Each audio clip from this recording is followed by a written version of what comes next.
రొట్టె వేసుకుందాం. బెల్లం రొట్టె కోసం ఇది ఇడ్లీ పిండి, మనం ఇడ్లీలు వేసుకుంటాం కదా అదే పిండి, కాకపోతే ఫ్రెష్ది, కొంచెం గట్టిగా ఉండాలి, ఇట్లా గట్టిగా ఉండాలి. దీంట్లో మనము నానబెట్టుకున్న శనగపప్పు,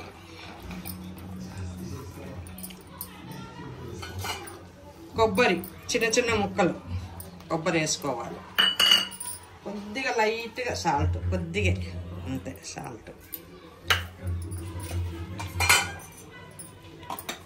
బెల్లం కొద్దిగా బెల్లం. ఇది పెద్ద స్వీట్ ఉండదు, కొంచెమే స్వీట్ ఉంటుంది, ఎక్కువ స్వీట్ ఉండదు, స్వీట్నెస్ ఉండదు. కొంచెం 2 చిన్న స్పూన్ల నూనె వేసుకున్న తర్వాత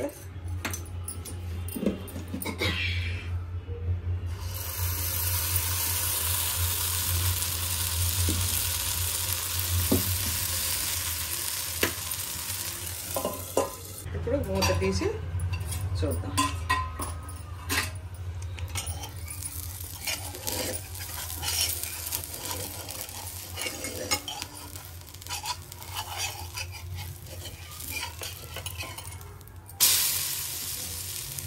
ఇది ఇంతే బ్రౌన్గానే కాలుతుంది, మంచి బెల్లం ఉంటుంది కదా, కలర్ అట్లనే వస్తుంది, అట్లుంటేనే టేస్టీగా ఉంటుంది. మళ్ళీ కొంచెం నెయ్యి వేసుకోవాలి.